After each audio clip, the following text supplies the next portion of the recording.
Chapter 91 Keno and Batman. You are listening at novelfull.audio. How long has it been? Batman stumbled, grabbing the wall for support. Behind him, 3 or 4 members of the League of Assassins lay unconscious. He'd been trapped in this disorienting maze for what felt like a week, his vision blurring. He'd fought off countless assassins during that time. He'd taken a beating. Batman clutched his left side, feeling the pain in his waist and abdomen. His leather armor was shredded, a nasty gash exposing the flesh.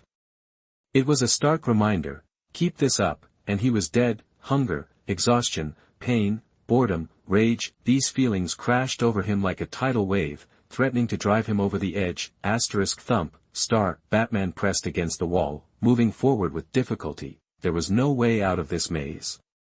The guy who'd put him here had lied. Batman, a master of reading people, knew the guy was getting off on his suffering.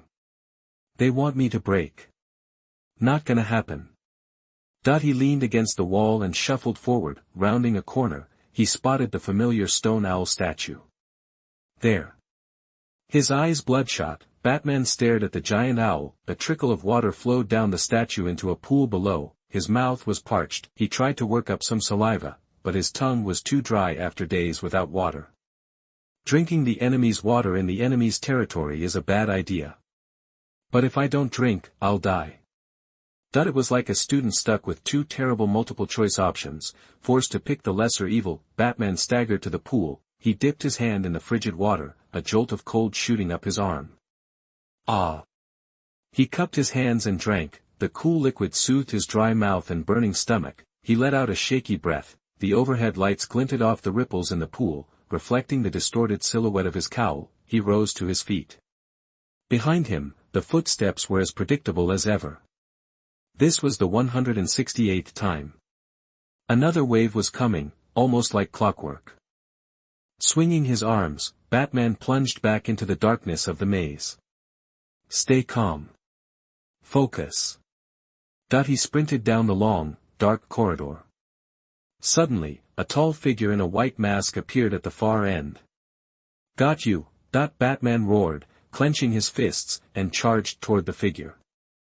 Tell me the truth about Gotham, whoosh, star. His fist connected, but passed right through the figure. Batman snapped awake. It had been an illusion. They're putting something in the water. Hallucinogens. He collapsed to the floor, gasping for breath. After a moment, he forced himself back to his feet. Stumbling onward, he passed through another brightly lit room, this one filled with coffins. Photos of children on the lids revealed that whoever was in charge here hunted kids and trained them to be assassins. Thud, thud, star, combat boots on cold stone. He whirled around.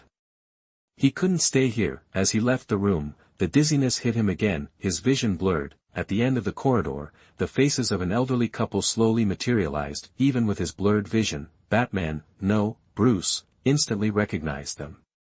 Thomas? Martha? He hurried toward them. The couple smiled at him. His mother reached out, gently touching his cheek. My little Bruce, you've grown so much. His shoulders trembled with emotion. His lips moved, but he couldn't speak. Was this real? Or just another trick of the drugs? Come here, son. Give me a hug. Thomas, as cheerful as Bruce remembered, opened his arms. Shoo. Just as they were about to embrace, their faces twisted, their warm expressions replaced with pained wails that faded into nothing. Bang, star. Bruce slammed his fist into the marble floor, leaving a deep gouge. I can't tell what's real anymore. He gripped his head in his hands, rage building inside him. He wanted to scream, but Batman, the part of him that was always watching, warned him to stay silent.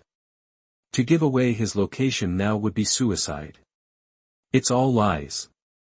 His voice was a low growl. Batman took a deep breath, fighting to control his anger, and forced himself to regain his composure. His keen hearing picked up the sound of footsteps behind him. In the dim light, Batman went on alert. Thud, thud, thud, star, shoes striking the floor with a steady rhythm. Then, a single snap of fingers. The tunnel was suddenly flooded with blinding light, so intense that Batman instinctively shielded his eyes. When he lowered his hands, he saw that he was in a narrow passageway, stretching far into the distance. At the end, a figure stood silhouetted in the light, his shadow elongated. As the man moved, the shadow shortened. Batman silently drew a batarang from his utility belt, his eyes never leaving the figure. He was ready to fight. The instant the figure stepped into view, Batman launched several batarangs. The sharp blades glinted in the light, two dark streaks aimed at the figure's abdomen, one on the left, one on the right. Enough to hurt, but not to kill. Clang. To Batman's surprise, the batarangs vanished mid-air, as if deflected by an unseen force. His gaze snapped back to the figure, black suit, white mask. The mysterious man held the two batarangs in his hand. Always playing with these little toys. It's really disappointing. The man's voice held a note of frustration, as if the life-or-death struggle Batman was engaged in was nothing more than child's play. Gino was disappointed. He'd hoped this Batman would be closer to the omnipotent figure he'd become, the one who could pull out the Hellbat suit and put up a real fight, but he was probably getting ahead of himself. Gino flipped the batarangs in his hand. The one who'd be eating the most of these in the future was undoubtedly the Joker. Too bad today's clown was probably performing in some backwater circus, telling stale jokes in a dive bar. Gino looked at Batman, standing in the light, shrouded in his black cape. He looked like a large, dark moth, his eyes were bloodshot, and he looked utterly exhausted. Chapter 92 Batman vs. Keno. You are listening at novelfull.audio. Kaka. The razor-sharp batarangs, crafted from the finest steel, bent and twisted with ease, yet, those white palms remained unscathed. They were stronger than steel itself. Ding-dong. The mangled iron scraps clattered against the stone floor. Gino clapped, cocked his head, and stared, as if asking, "Is that all you've got?" The bright light illuminated Batman, and he asked in a low voice, "Did you kill those people?" "Yep, I killed them." "So what?" Gino shrugged, his attitude flippant. A chuckle echoed from beneath the stark white mask. "So, you admit it," Batman stated, his voice firm. Ignoring him, Gino mused, "You know, every Saturday, your Gotham Daily dedicates a small section to a life column called Gotham Is. It's a collection of sentences completed by randomly selected Gotham citizens. I've been reading the past few weeks' editions." Leaning against the cold wall, Gino said, "They say Gotham is damned, cursed, a madhouse, suicidal, hopeless, vicious, and a long shot. Interesting answers. But none of them are what I think Gotham is." His voice rose, and his lazy posture vanished. He straightened up, head held high. He spread his arms, the light behind him creating a halo around his form. "Gotham is interesting," Gino declared. "Its corruption breeds new lunatics all the time. They scream, laugh, and wreak havoc across the city. I love Gotham." He roared with laughter. It wasn't because he was crazy or infected with Joker gas, it was because, when ranking villains, Gotham can't be beat. Gotham is overflowing with talent. Each of these villains is a walking disaster, a goldmine of negative energy. How could that not make Gino happy? "You're insane," Batman said, his voice low as he watched the laughing man. "The only thing left for you is a trip to Arkham Asylum for some serious help." Batman's blunt words cut through Gino's performance. The young man lowered his arms, chuckling. "That's why I don't like you much, Bat. The Joker's right, you're always too serious. Why don't you lighten up?" His words hit Batman like a hammer. His naturally suspicious mind raced, first trying to recall if he knew someone named Joker, then wondering about the relationship between the clown and this man. Batman's unease deepened, sensing an invisible web spreading. "Okay, back to business, Batboy." Gino rubbed his neck, his eyes locked on Bruce from behind the mask. "You think you can take me to Arkham, but reality's a little more complicated. How are you planning to bring me in?" With those pathetic batarangs, Gino strode towards Batman. With each step, a terrifying power and murderous intent emanated from the masked man. Batman clenched his fists, his breathing quickened, his body tensed, and his pupils narrowed. The next moment, they both moved. "Aha!" The cape sliced through the air. Batman used it to obscure his opponent's vision, then spun and kicked his right leg towards the side of Gino's face. "Batman, the master strategist, had a plan from the beginning. Asterisk just hit the mandibular nerve, then clamp his neck with your elbow and choke him out, star. Wow. The black cape flew, momentarily blinding the opponent. Batman executed his maneuver, pouncing like a predator. Snap. Arms locked around the neck, muscles straining to exert force, enough force to crush a man's neck, but Batman felt as if he was squeezing iron. Not only did his opponent not budge, he even heard a sneering voice from beneath the mask, too weak. It was the second time Gino had said that, and he was getting bored. This baby bat was still too green. Before he'd face the trials by fire with Scarecrow, Two-Face, and the Joker, Batman was nothing but a rookie. Snap. A cold hand clamped Batman's wrist. Then, a surge of terrifying power surged through his arm. Bang. Gino threw Batman with a back slam. Like a cannonball, Batman slammed into the wall. Ahem. Batman coughed up blood. Pain seared through his body, his internal organs burning. The black breastplate was dented, stained red, every bone ached, his legs trembled, but Batman's mind was reeling. One punch. Just one punch. That terrifying power gave Batman a new understanding of his opponent. He couldn't face this strength, not yet. Gino's voice dripped with mockery. Is that all you've got? How can I lose? He advanced towards Batman, who struggled to his feet, leaning against the wall. I need to help you grow, Bat. Don't refuse this gift. Before he could finish, an arm snaked around Batman's neck, lifting him effortlessly and slamming him against the wall, his cheek pressed close to the bat mask. Gino's voice a ghostly whisper, remember this nightmare, Bat Kid. Snap. He grabbed Batman's legs, lifting him higher. Ha! Batman tried to struggle, but the punch had left him helpless. He watched as he was lifted, then. Crack. The sound of breaking bones echoed in the corridor, along with Batman's scream of pain. Plop. Like a dog that had lost its spine, Batman collapsed. He bit down so hard that blood oozed from his gums. Ding, negative emotions from Batman plus 1000, plus 1000. Gino gazed down at the man writhing in agony. Just before Bruce lost consciousness, he faintly heard a voice, remember tonight, Bat. Remember this fear, and get stronger. Next time, don't disappoint me. Chapter 93 Bruce's Meditations. You are listening at novelfull.audio. Early morning, Bruce woke up to searing pain, his lower back throbbed with a creepy, crawly feeling deep in his bones. He stared blankly at the familiar ceiling, his waist and abdomen wrapped in white bandages, his spine was broken. He remembered the mysterious man's knee shattering it. Now what?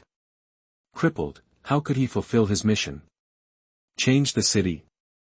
Bruce struggled to sit up, then something weird happened. Despite the feeling of a gang of thugs stabbing him in the lower back, he managed to sit up. No way. Bruce squinted, a suspicious smirk playing on his lips. He knew the extent of his injuries, and he knew what Alfred was capable of. His butler couldn't heal a broken spine, eliminate the impossible, and what remains, no matter how improbable, must be the truth. The masked man had saved him. Bruce replayed his experience in the underground maze. He'd been tortured, mentally and physically. But what bothered him more was the information the man had revealed. He'd said, "You, Gotham City, which meant he wasn't from around here." Bruce started piecing things together. His physical abilities are off the charts, and he's got ties to the League of Assassins. He mentioned a clown. Could be nothing, but Alfred should look into it. His mind raced. Even without the Batman suit, Bruce couldn't catch a break. I need serious hardware to fight this guy.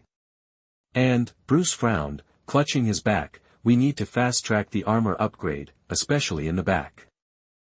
He didn't want to experience that kind of pain again. Asterisk knock knock, star, Alfred, still the epitome of an elegant British gentleman, entered, carrying a tray of food. His face was etched with concern. Master Bruce, he sighed. He knew Bruce was stubborn. Once he'd made up his mind, there was no changing it. All Alfred could do was offer support. Thought you might need a midnight snack to help your spine recover. Alfred placed the food on the bedside table and produced a stack of paper and an empty bottle from behind his back. I believe you should be aware that these items were found near you when I discovered you outside the manor. So, he left me at the gate. Bruce thought for a moment. The man wasn't lying. He didn't want him dead, but that just intensified Bruce's sense of urgency. He dreaded the thought of another encounter. If he couldn't satisfy this guy, Gotham would be his playground. Lost in thought, Bruce picked up the letter on the table and opened it. He fell silent as he read, Master Bruce. Alfred studied Bruce's downcast face. Is something wrong? Alfred, Bruce said, handing his butler the letter, this is a hit list. It details dignitaries assassinated by the Court of Owls since the city's founding. Gotham City Deputy Sheriff Michael Davis. City Council spokesperson Miguel Valdelupe. Bruce rattled off the names of politicians. As far as he knew, they had all died in accidents. Davis had hanged himself in the bathroom, overwhelmed by job stress. Valdelupe was struck by a speeding, unlicensed vehicle while jogging, thrown several feet and killed instantly. What chilled Bruce was that these men were quickly replaced by new politicians. It confirmed his worst fear. The Court of Owls, long dismissed as a myth, was secretly manipulating the entire city. They eliminated dissenters and assassinated enemies, growing stronger. By feeding off Gotham, Bruce looked at the bottle, at the remaining clear liquid. He guessed that this was what had healed him, though he didn't know what it was. He silently added the study of the mysterious liquid to his to-do list, picked up the second letter. It contained only a few sentences. The Court of Owls is dead. Consider this a small gift. Signed, Unknown. The Court of Owls is dead. Bruce mulled over the sentence, then put down the letter. Fragments of information clicked into place. The Court of Owls is dead. When did they die? He closed his eyes, reviewing everything that had happened recently, and the sharp mind of Batman provided the answer. He blurted out, the group of wealthy politicians who died en masse at Wayne Tower last week. A wave of despair washed over Bruce. He struggled to his feet.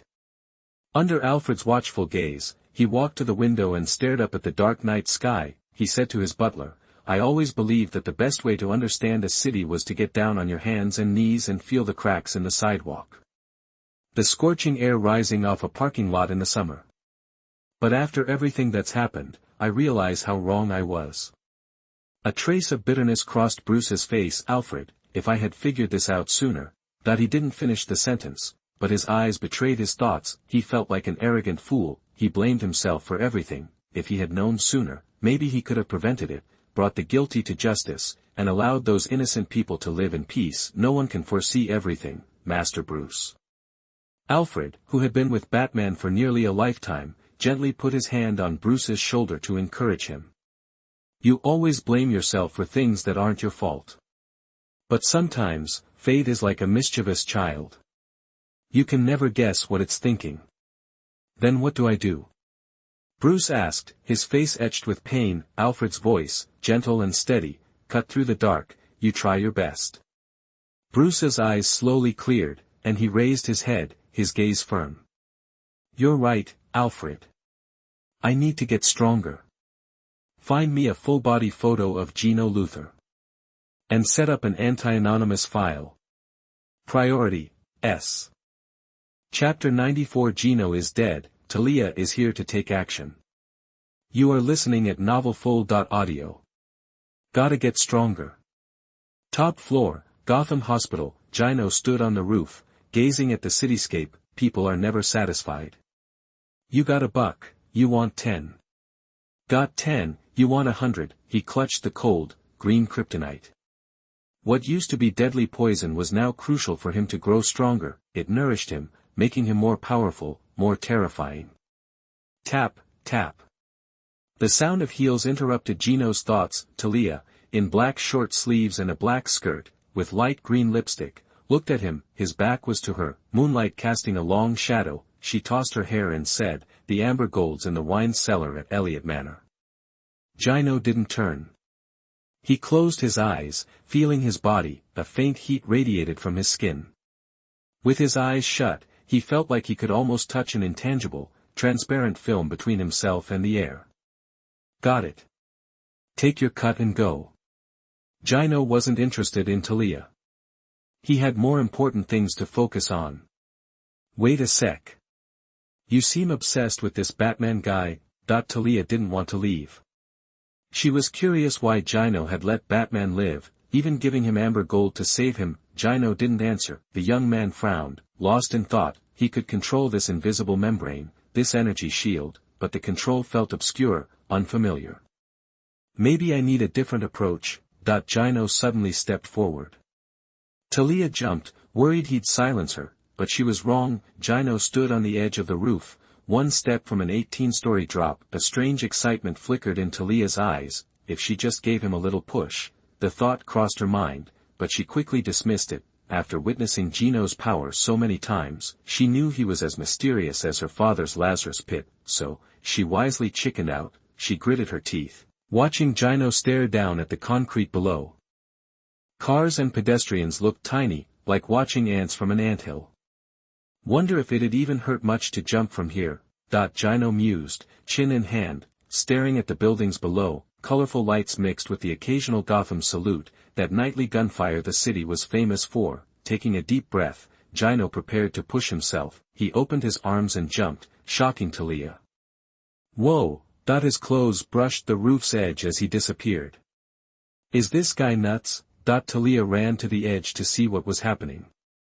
Whoosh! The wind whipped past his face, dark glass reflecting his image. Gino closed his eyes, letting the wind buffet him. He focused on sensing the mysterious energy around him. Flow.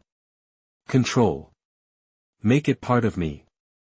Awkwardly, Gino manipulated the invisible energy, trying to move it. Whoosh! The wind screamed in his ears. He ignored it, concentrating on the energy. He had to succeed.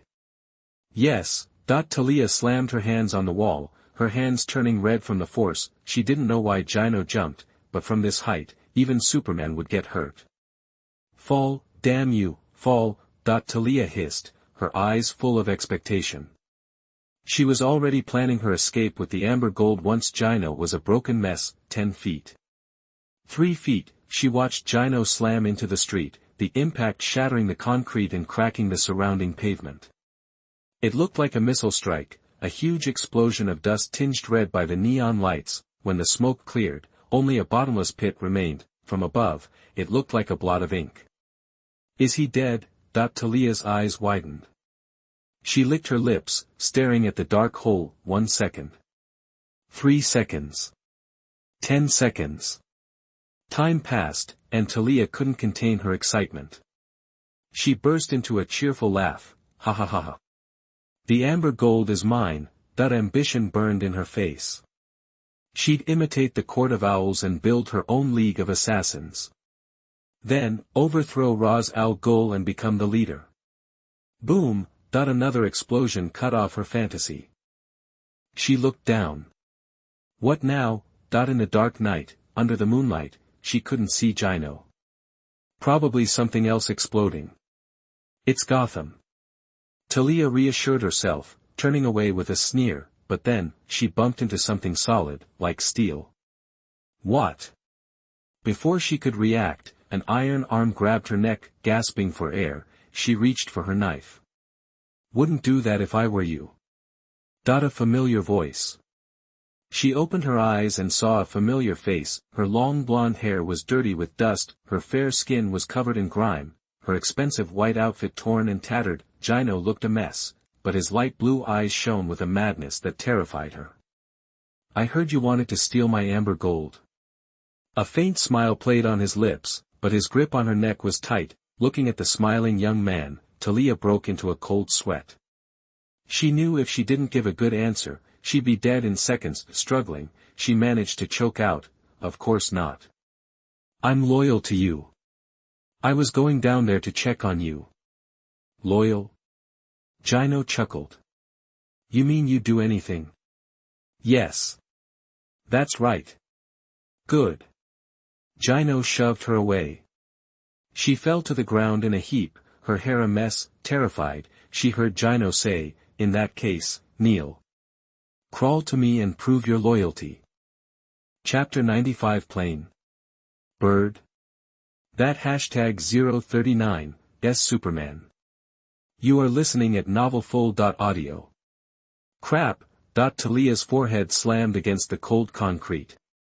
She swallowed the humiliation, her face hidden by her brown hair. "Please," the woman on the ground begged, "please forgive me." Gino, unfazed by the sight of the femme fatale sprawled out, her curves on full display, calmly walked towards Thalia. He gently rested a large hand on her head, stroking her silky hair. "Good girl," he murmured, his voice soft, "my loyal servant."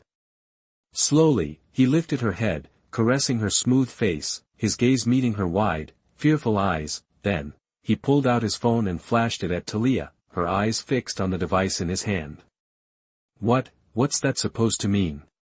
She stammered, her white teeth peeking out, her face a mask of bewilderment. Her gaze darted between Gino's playful eyes and the chiseled abs visible under his ripped clothes. Then she heard his words, like a demon whispering in her ear, "Thalia, I'm bored with the old pics. Need some fresh ones to spice up the album." "Thalia?" Cough, cough, cough. She watched him, now standing on the edge of the rooftop, his back to her. "Thalia." Without turning around, Gino said, "Watch closely, and remember everything." The woman watched silently. Gino slowly closed his eyes, he spread his arms wide, revealing his sculpted muscles. An invisible force field enveloped him, like an extra set of arms appearing out of thin air. He controlled it, wrapping it around his entire body, as if he were wearing an invisible suit of armor. Buzz. The air vibrated, the ground trembled. The frequency increased, reaching a critical point. Thalia's eyes widened, her mouth agape. She stared, wondering if she was hallucinating. Then, she saw it. Gino, on the edge of the rooftop, slowly floated upwards from the concrete ground, like Jesus walking on water, as if the air itself had become a solid platform beneath his feet. He rose higher and higher, until Thalia had to crane her neck to see him. The moonlight shone behind him, making him look like a god bathed in silver light. "Oh my God! He can actually fly!" The words escaped her lips in genuine amazement. Disbelief etched on her face. The anger and humiliation vanished, replaced by a new, unsettling thought in the assassin's mind. If she could have a child with him, would the child inherit his godlike power? And could she then use that child to rule the world? Thalia even regretted swallowing it earlier. Whoosh! Gino lowered himself slowly, landing back on the rooftop, his light blue eyes glancing at Thalia indifferently. She needed to be kept in line, and this little show would keep her in check for a while. "Now," he said, "you can go." Thalia left the rooftop, lost in thought, a burning desire growing in her heart. She remembered certain special concoctions the League of Assassins possessed, and perhaps, she needed to start preparing for the future. The moon shone bright in the inky sky, the cold wind blew, and traffic flowed below. Gino looked up at the night sky, a crazy plan taking shape in his mind. "All right." He took a deep breath and closed his eyes. Bang! The invisible entity expanded, crushing the rocks beneath his feet, and a dull roar echoed in the air. He tensed his legs, and the already damaged stone platform crumbled under the immense force, leaving a large footprint. Buzz! The air seemed to thicken and tighten. Then, Gino snapped open his eyes. A resounding crack echoed as the cement around his feet shattered. He shot forward like a cannonball, his speed increasing to thousands of meters per second under the moonlight. He streaked across the night sky like a shooting star, a bullet fired from a gun, breaking the sound barrier with a deafening sonic boom. The biological stances cleaved the air, creating friction and igniting orange-red heat waves. He moved so fast that the surrounding environment blurred into a colorful stream of light. Gino maintained control, his movements becoming faster and faster, the city below shrinking in the distance. He pierced the clouds, entering the troposphere. Gotham City was now a tiny, black smudge, only the faintest outlines of skyscrapers visible. Turbulence buffeted the biological stand surrounding him, sounding like hail pelting a car. He didn't stop, his eyes fixed on the clouds above. He wanted to break free of the Earth's atmosphere, to witness the blue planet with his own eyes, and he knew he could do it. Faster, faster, faster. Enveloped in the biological form, like an invisible suit of bioarmor, he soared into the stratosphere, his keen eyesight allowing him to spot a commercial airliner thousands of meters away. Higher. Gino gritted his teeth, urging the biological stance to carry him upward. Boom! that he burst through the cloud cover, entering the mesosphere. The temperature plummeted, and a thin layer of frost formed on his skin, but it was nothing to the man of steel. He continued his ascent, like the eternal spear Gungnir thrown by Odin into the universe, or like the lightning bolt Zeus hurled into the sky. He pierced the mesosphere, the biological stance heated up rapidly. Looking down, Gino saw that Gotham City had vanished, replaced by an inferno of heat, the Earth's final defense. Terrifying temperatures attacked from all sides, trying to incinerate the intruder, but the biological position held, and Gino's body glowed with intense red light, as if trapped in a massive screen of flames. Whoosh! The biological stance protected him, but he didn't falter. Flying toward the darkness above, he closed his eyes, abandoning himself to speed. Boom! Like a bullet hitting a target, Gino felt as if he had broken through a thick membrane. The roaring in his ears vanished instantly. Silence. Deathly silence. He slowly opened his eyes. He was floating in the darkness of space, standing on the biological standpoint. He turned slowly. Beneath his feet, a blue planet spun gently in the vast, infinite universe. He knew that 7.5 billion people lived on that sphere. Chapter 96 Fly to the Sun. You are listening at novelfull.audio. Earth, a stunning planet, home to 7.5 billion people. Gino was speechless, overwhelmed by what he was feeling. A thought popped into his head. Some people are so focused on what's right in front of them, they never look up at the stars. He wondered, when our ancestors first gazed at the night sky, did they imagine what it was? A giant glass dome? Or just a dark void? There in space, Gino quietly stared at the slowly rotating Earth. It was a view he'd never experienced in his 20 years, satellite pictures couldn't compare. Standing face to face with the planet triggered a deep sense of awe, a true understanding of the vastness of the universe and the endlessness of time and space. Beautiful, he thought. A sense of peace washed over him. His gaze drifted past Earth to a massive star in the distance. From afar, it looked like a giant orange-red fireball, radiating heat and light. Like an old-fashioned light bulb hanging in the darkness, it warmed the vastness of space. The sun. Gino was transfixed, a gas ball, 700,000 kilometers in radius, 150 million kilometers from Earth. Hydrogen and helium reacting, creating unbelievable heat. The center of 8 orbiting planets, it was like the emperor of the universe. The energy from its nuclear fusion spread outwards. Gino felt it, like soaking in a warm bath. I want to get closer. He stared intensely at the star. I want to fly to the sun. The thought grew quickly. He tightened his suit and steeled his resolve. Let's go. He accelerated towards the sun. The distance closed, and more solar energy washed over him. Every cell in his body seemed to rejoice, every hair stood on end, a burning energy flowed in his eyes. Closer. Gino grit his teeth and pushed harder, until fiery reds and oranges filled his vision, until the light was so intense he squinted. He opened his arms and heard something inside him crack. Buzz. Intense heat gathered in his eyes. He felt like they were about to melt. Ah! He screamed silently, looking up into the deep universe. Boom! Twin beams of lava-hot energy shot from his eyes, like 2 red arrows. They streaked across the darkness, disappearing into the depths of space. Heat vision. Gino watched in amazement. He tried it again. Another familiar beam shot out. Though silent, its light was dazzling in the darkness. The 5,500-degree heat from the sun's surface invigorated him, making his already tall body feel stronger. Gino turned to face the sun, opened his mouth, and let out a silent roar. I am a god. Dramatic words escaped his lips as he opened his arms, as if he wanted to embrace the entire planet. As Gino accomplished the most amazing feat in human history, far away on Alcatraz Island, Thalia quietly moved through the familiar cave tunnels. Father.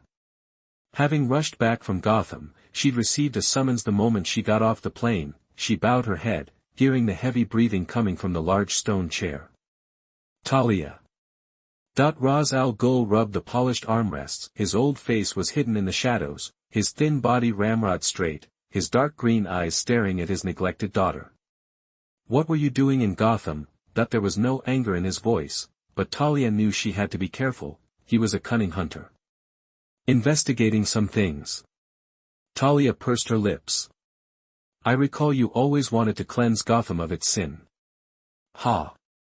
Roz interrupted, narrowing his eyes, so, I should thank you for sharing my burden. That he clapped his hands, an assassin from the League emerged from the shadows. A mocking look crossed Ra's face. Thalia, Wood has told me everything. It hit Thalia like a thunderbolt. Her father had planted spies among her own people. Furious, she wondered what to do. So. Roz slowly rose and picked up a samurai sword. He quietly approached Thalia. She felt the cold blade on her neck. Tell me everything you know about this boy. Elliot Manor. By the time Keno returned to Gotham City and stood in a dirty alley, it was early the next morning. Ding! Several texts arrived. Keno scrolled through them. The first was from his uncle, Thomas, asking where he was and why he hadn't come home. The second was from Lex Luthor. His brother had sent a photo of Lionel and Victoria in bed, with the message, sometimes I want to kill him. Jeez. Gino was speechless. Lionel was pushing Lex to the edge. He flipped through the messages. There were greetings from old classmates. Then he saw a message from Thalia, and a mocking smile appeared on his face. Thalia, my father has learned about the fall of the Court of Owls and your powers. He plans to come to Gotham City himself. Gino considered this. Ra's al Ghul was coming to Gotham City. The leader of the League of Assassins, a formidable opponent. Gino's thoughts turned. Ra's was definitely a supervillain, right? He looked at the system panel and the 6,000 remaining points. A plan began to form. Bring him here. Closing his phone, Keno looked towards Wayne Manor. He hoped Batcub was ready. He wanted to prepare a gift for Ra's and Batman. The old maze might work again, but first, he needed to make a careful plan. P.S. Another brain teaser. Can Kryptonians talk in space? 1. In the comics, Superman and other Kryptonians have been shown communicating in space during fights. 2. In the movies, Zod and his crew arrived in a spaceship, so it's impossible to tell whether they can talk in a vacuum. Science says sound can't travel in a vacuum. Most of the universe is a vacuum, but sound can travel in certain areas. If I've made any mistakes, please let me know. Chapter 97 Visiting Wayne Manor. You are listening at novelfull.audio. Master Bruce, maybe you should get some rest. Bruce had converted the caves beneath Wayne Manor into his secret headquarters, packed with advanced equipment. A massive electronic display dominated the space. Countless screens tracked events unfolding across Gotham. A chair sat beneath the screen, a cold cup of coffee on its armrest, a testament to how long ago its owner had last been there. Master Bruce. Alfred scanned the room, but when he didn't see Bruce at the center, he headed deeper into the cave. This was where Bruce kept his arsenal, a true DC Renaissance man. Bruce was also adept at scientific research and equipment fabrication. Alfred calmly pressed his palm against the screen on the iron door. A red light scanned his hand, and the door buzzed open. A wave of intense heat washed over Alfred as he stepped inside. Unfazed, the dark room was filled with strange and specialized tools lining the walls. A cast iron table occupied the center, where a shirtless figure hammered away. Sparks flew as the heavy hammer struck a piece of red-hot metal. Master Bruce, I know you're busy, but you need to take care of yourself, Alfred said, his tone disapproving. You haven't eaten all day. Bruce's voice, muffled by a welder's mask, replied, I know, Alfred. I'll rest when I finish this. Alfred sighed, knowing he couldn't reason with Bruce. He placed a plate of food aside, walked over, and donned a welder's mask himself. Anything I can help you with, Master Bruce? Bruce pointed to a pile of molten metal on the table. I need you to reheat this. He set down the hammer and carefully picked up a carved mold from another table, shaped like the bat suit. What was Bruce Wayne, or Batman, best known for? Maybe it was his intelligence, his tenacity, his refusal to quit, but perhaps the most valuable trait was his ability to get back up, no matter how many times he was knocked down. While no one can endure constant failure, Batman could. After his beating by Gino, Bruce learned his lesson and immediately started making changes. He began with the armor. As someone who rivaled even the Luthors in wealth, in Gotham, if not the world, Bruce had paid a fortune for a supply of promethium. He'd heard tales of this magical metal during his travels. It could absorb most forms of energy and use it to enhance the wearer's strength and speed, but a suit made solely of promethium would be too heavy.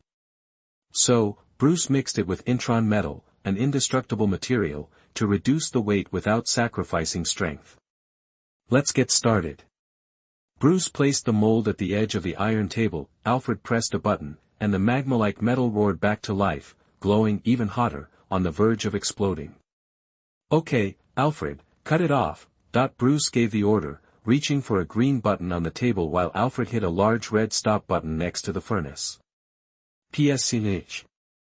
The molten metal flowed into the mold, following the carved lines. As the iron poured in, the majestic form of the bat armor began to take shape. Bruce watched the red-hot armor, knowing he had to wait for it to cool and solidify. He grabbed a piece of bread and ate it while walking out of the equipment room. He sat in the cold chair and monitored Gotham's screens. Master Bruce, maybe you should find some like-minded people to work with. Alfred felt sorry for the boy he had watched grow up. Bruce shook his head.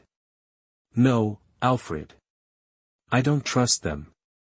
Ever since seeing the list of Court of Owls members given to him by the mysterious man, Bruce had lost faith in Gotham's elite. But what about Commissioner Gordon? You once said. He still needs to be vetted, Alfred. Bruce shook his head. He wouldn't trust someone easily, even if they seemed righteous. He brought up Keno's photo on the screen. Bruce squinted, comparing his build to the unknown one he'd seen in the underground maze. But the psychedelic drug he'd ingested that day distorted his memory of the unknown one. As Bruce pondered, a chime echoed in the underground passage. Someone's at the door. Alfred glanced at the monitor. On the large fluorescent screen, Thomas stood outside the iron gate with a handsome young man. It's Mr. Thomas and his nephew. Bruce sipped his ice-cold coffee. His eyes were fixed on the young man. He immediately said, "Let's go meet them. This is an opportunity to confirm my suspicion. Bruce is a great friend, Gino. If the Luthor Group wants to do business in Gotham, partnering with Wayne Enterprises is a smart move." Outside the gargoyle-covered iron door, Thomas was extolling Bruce's virtues to Gino. "Maybe you should ask Lex about that." Gino replied, looking at a message from Thalia on his phone. Ra's al Ghul has sent 100 elite assassins to Gotham. He plans to detonate a dirty bomb. It was a crazy plan, but Thalia only had partial information. Gino thought for a moment and forwarded the message to a friend in Metropolis. "Ja, rewrite this message and send it to this address." After copying and pasting Thalia's message, Gino put his phone away. Meanwhile, Thomas was discussing Lex. Lex? Forget about it. Thomas stared at the iron door with a sad expression. That kid was corrupted by Lionel. He's turned into a cold-blooded monster. Thomas often visited Letitia at the Metropolis nursing home, but as far as he knew, Lex had never been to see her. Gino didn't reply. He was still on good terms with Lex, but hated Lionel. That old man was the ultimate egoist. His eyes were devoid of emotion. If his loved ones had value, he would betray them to the devil without hesitation. Chapter 98 Lei Xiaogu's Ambition. You are listening at novelfull.audio. Welcome, Mr. Thomas, Mr. Keno. Alfred, the Wayne family's loyal butler, greeted them politely as the iron door creaked open. Thomas asked, his voice laced with concern, "I heard Bruce took a tumble down the stairs and hurt his ankle. How is he?" News of Bruce's injury wasn't something you could keep quiet from Gotham's elite. After all, Gotham's richest man has invitations piling up daily, forcing Bruce to cook up excuses like, "I just tripped going downstairs." "Thank you for your concern, Mr. Thomas. He's doing much better," Alfred said, leading them into the living room. Unlike the opulent, old-world charm of Luthor Manor, Wayne Manor's lobby radiated an ancient, almost gloomy vibe. From its high ceiling to its antique furniture, Gino chuckled to himself. No wonder Batman's so broody. Growing up in a place like this, how could he not be? "Hey, Thomas," Bruce's voice called from the second floor as he limped down the stairs. "Bruce, you should be resting," Thomas said, stepping forward to clasp his old friend on the shoulder, but unfortunately, you'll probably have to miss the mayor's memorial service tomorrow night. I'm afraid so, Bruce replied with a wry smile, feigning regret at missing the event. Keno sat on the sofa, watching Bruce's performance, thinking that he really was the darkest character in the DC universe, playing his role to perfection. The two men sat, chatting, after a while, during which they talked about Thomas's work. Bruce casually glanced at Gino and said with a smile, "And this must be Gino, right? Mr. Wayne, it's good to see you again." Gino looked at Bruce, their blue eyes locking. "Yeah, I still remember the question you asked me when we first met." Bruce took the coffee Alfred offered, took a sip, and recounted in a light tone what Gino had said. "What do you think of Gotham?" "I'm surprised you remember, Mr. Wayne," Gino smiled, accepting his coffee from Alfred. They exchanged a look. "Just call me Bruce." "All right, Bruce. So, what are your thoughts on Gotham now?" Bruce smiled and shrugged, striking a casual pose. "What do you think Gotham is?" Gino smiled back. "I think Gotham is paradise." There was a glint in the young man's eyes, and his tone was genuine. He looked as if he meant every word. Their eyes met again, and then, as if they'd reached some unspoken agreement, they burst into laughter. Bruce's laughter mingled with Gino's, echoing the same words he'd heard that first night, but hearing it again, Bruce felt a wave of bitterness wash over him. "Ha ha ha. Ha ha ha ha." They laughed, Bruce's hand trembling so hard that coffee sloshed over the rim of the cup and onto the expensive carpet. Thomas stared at them, bewildered, not understanding the joke, but chuckling awkwardly so as not to feel left out. The laughter echoed through the halls of the manor, until a text alert broke the spell. Bruce pulled his phone from his pocket. The smile vanished from his face like snow melting in the sun as he read the message. Ra's al Ghul, head of the League of Assassins, has learned of the Court of Owl's demise and is leading the League into Gotham, intending to deploy a dirty bomb. Bruce broke into a cold sweat. Ra's al Ghul. The name sent a chill down his spine. He was half a teacher, and also the most ruthless leader of the League. "Excuse me," Bruce said, abruptly rising to his feet, "I just remembered, there's an important company meeting I need to attend." He couldn't waste any more time here. He needed to investigate immediately. There was no way the assassins could sneak into Gotham without a trace. The cameras on every street corner would be his eyes. "Wait, Bruce?" Thomas asked, confused as Bruce limped towards the hall. He didn't understand the sudden urgency. "Perhaps we should visit some other time, Uncle Thomas," Gino said, his voice cutting through Thomas's confusion. The young man watched Bruce disappear with a knowing smile. The curtain is rising. The Gotham subway, the dark tunnels have always been fertile ground for urban legends. Buzzed. An orange and brown subway train roared past. Luca Walker, a lowlife who'd fled Ukraine for Gotham after committing a crime back home, had joined the Whispering Gang, one of the 5 major smuggling gangs that ran the Gotham subway. For the past few years, they'd been carving out a nice little business smuggling goods along the rails, but that gravy train was about to come to a screeching halt. Luca lay slumped in a corner, covered in blood. His sleeves and face were smeared crimson. And his hamstrings were slashed to ribbons, leaving him crippled. The rest of his crew were already nothing more than lifeless corpses sprawled across the cold, decaying platform. Gotham's local thugs were no match for real gangsters.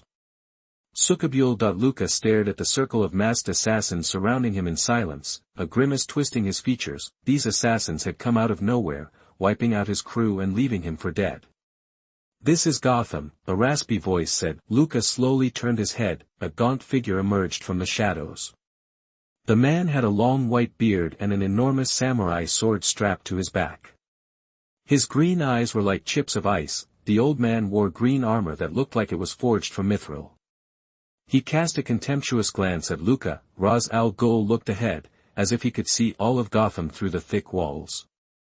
"This wretched city has long been destined to perish. My arrival will cleanse this festering sore.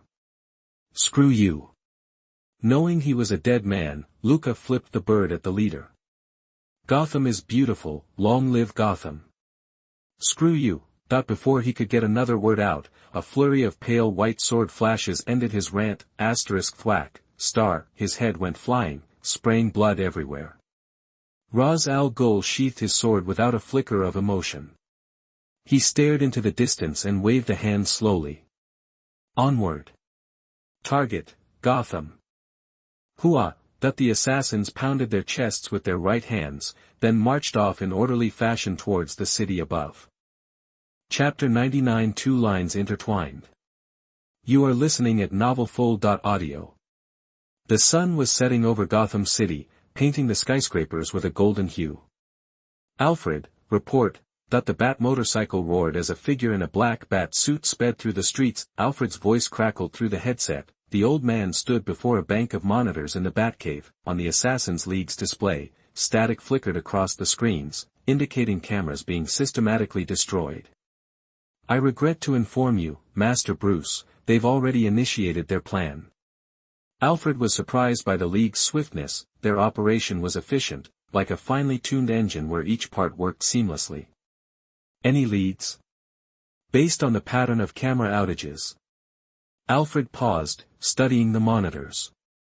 They're advancing from 4 points across the city. If they maintain this pace, their target will be City Hall downtown, where Mayor Mark's office is located. Understood.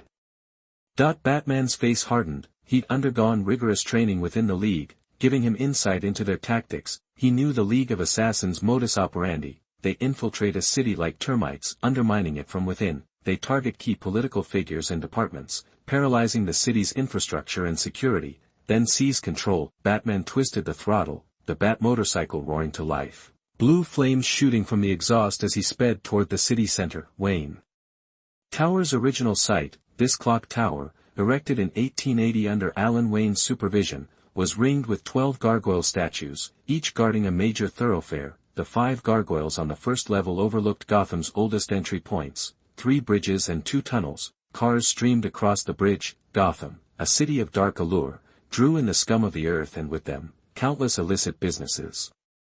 Buzz. A heavy-duty delivery truck lumbered toward the Gotham Bridge. If Gino were there, he'd spot a massive missile hidden within the truck, guarded by assassins protecting their deadly cargo. The assassins worked in pairs, keeping watch from behind the truck's walls. A black motorcycle flashed past. The assassins exchanged glances, then spoke into their comms. Boss, we've spotted Batman. He's on a motorcycle, heading downtown. In the sewers beneath City Hall, Lei Xiaogu ended the call and nodded to his subordinates. They dispersed, melting back into the tunnels, preparing an ambush to intercept the masked vigilante. Lei Xiaogu stared at a concrete wall, a sinister smile twisting his gaunt face. Batman? What a joke. He adjusted the samurai sword strapped to his back and spoke into his comm. Ignore him. I'll deal with Batman personally. He wondered, how powerful was this Batman who had become Gotham's protector? The wind whipped at his mask and cape. Batman barreled through a narrow alley toward City Hall. He would protect the city. That was his mission. The setting sun cast long shadows through the alley. The glare made Batman squint, but it was enough to catch something out of the corner of his eye. A razor-sharp steel cable stretched across the road, waiting for an unsuspecting victim. Batman recognized the device, a favored weapon of the League of Assassins. At high speed, the thin wire would slice through a body like a hot knife through butter. Without hesitation, Bruce slammed on the brakes, kicking the bike's fuel tank as he bailed. He tucked and rolled into a pile of trash in the corner of the alley. The driverless motorcycle slammed into the wire. The taut wire, made of some kind of indestructible steel, sheared through the vehicle. Boom! The $1 million motorcycle exploded, sending a wave of heat through the alley, momentarily lighting up the darkness. Ugh! As the motorcycle exploded, assassins emerged from the shadows, attacking simultaneously. 4 samurai swords lunged at Batman from all sides. Shink! Even as the blades tore through his uniform, Batman retaliated. Bang! He grabbed one ninja's wrist with his powerful grip, using him as a shield while dodging another blade aimed at his chest. He drove his left foot into an assassin's jaw, knocking him out cold. Then he ducked, avoiding another attack. Batman grunted, rolled, and unleashed a volley of batarangs. Clang! Clang! 2 assassins deflected the projectiles with their swords. Meanwhile, the assassin he'd used as a shield staggered back to his feet, charging again with his katana. Spotting the blade aimed at his chest, Batman leaped back, planting a foot against the wall. At the instant the blade reached him, he pushed off, twisting in the air and slamming his elbow into the assassin's neck. Again, Batman landed on his feet, grabbed a discarded katana, and turned to face the remaining warriors. They charged. Bang! Bang! Using the flat of the blade, Batman incapacitated them one by one. He dropped the sword. His incredible reflexes and skill had allowed him to survive the ambush, but the corners of his mouth, visible beneath the mask, turned downward. Batman was not happy. The League's ambush meant they knew he was coming. He'd been compromised. Time to move. A master strategist, Batman knew he couldn't allow himself to be worn down by an endless stream of assassins. His sharp eyes scanned the alley, landing on a manhole cover. He sighed, knowing his cape would get filthy. Alfred would never let him live it down, and the sewer air was disgusting, but for the sake of the mission, Batman pried open the manhole and dropped into the darkness. Moments after Gotham's masked knight vanished, Lei Xiaogu appeared in the alley. He adjusted his green cloak and examined the unconscious assassins. He picked up a batarang, studied the muddy tracks leading to the sewer, and his smile widened. What a coincidence. He had just emerged from the sewers on the other end, and Batman dove right in. Chapter 100 Lei Xiaogu and Batman. You are listening at novelfull.audio. Rotten, decaying meat, a white plastic bag. Occasionally, the remains of some unknown creature drift by in the sewage. As Batman walks, he can feel the foul water seeping into his boots. The air is thick with a gag-inducing stench, but Batman can ignore it. His iron will allows him to fight in any environment, no matter how extreme. Alfred, report.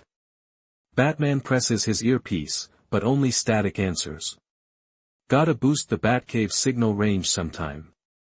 Batman silently lowers his arms. Now he's completely on his own. Whoosh.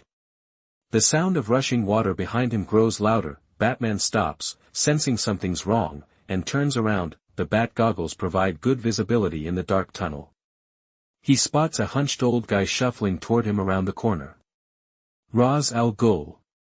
The name flashes in Batman's mind, and he feels a surge of annoyance. This guy is trouble with a capital T, and Bruce can already guess his game. Keep him busy while the assassins unleash weapons of mass destruction downtown, sending the whole city to hell. Whoosh, a splash of water sends the carcass of a dead owl bobbing. Batman and Ra's al Ghul finally face each other in the long, wide, and disgusting-smelling sewer. They stare at each other, saying nothing. Assassins clad in black, with ninja shoulder pads, emerge on the walkways on both sides. Each grips a katana, their cold eyes fixed on Batman, the tense atmosphere thick with menace, but none move.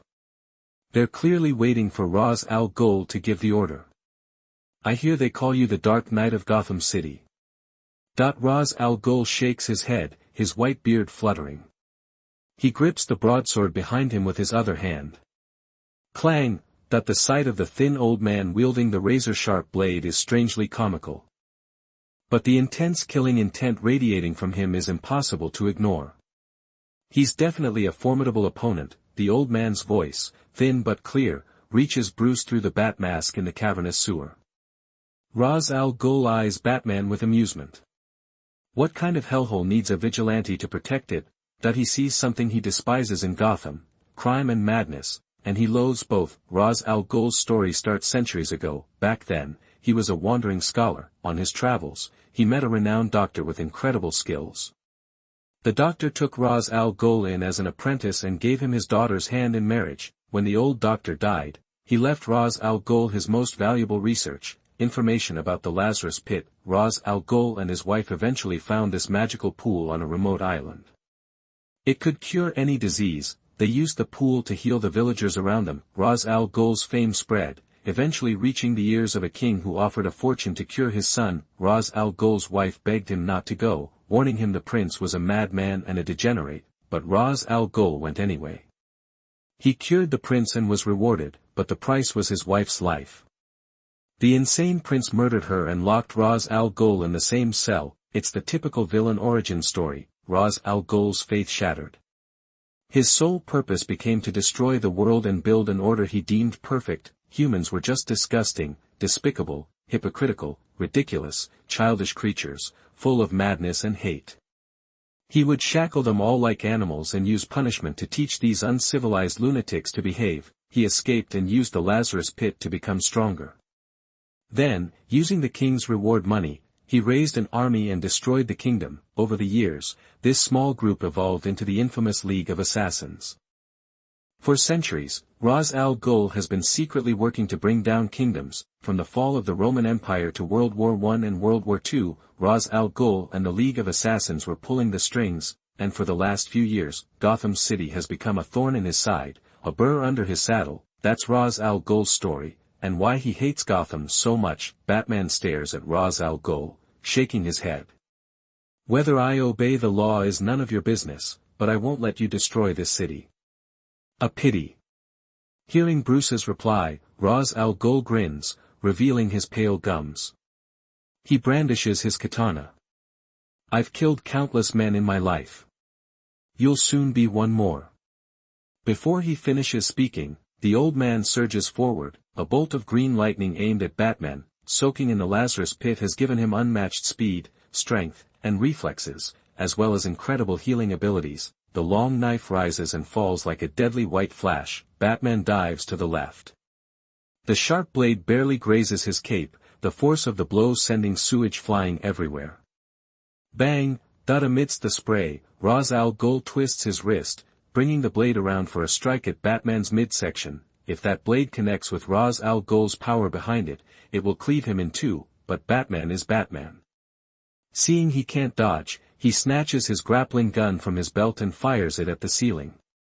Boom! The modified grapple pierces the concrete, pulling Batman upwards just in time to avoid the killing blow. You can't dodge forever. Ra's al Ghul fires several poison darts without looking up. He's a relic of an old era. He's never liked using newfangled hidden weapons like guns. The poison darts hurtle toward Batman, who quickly raises his cape to block them, but the thin cape can't stop the razor-sharp points. They pierce the fabric. Several darts slice across Bruce's arms, scratching the skin. Poison attack. Plop. A wave of dizziness sends Batman sprawling into the water. Ra's al Ghul holds his sword, watching the large bat struggling in the sewage. Embarrassing, but retreating with the current is a smart move. But I won't let you escape. Ra's al Ghul tightens his grip on the sword and gives chase. Tonight, it's hunting season.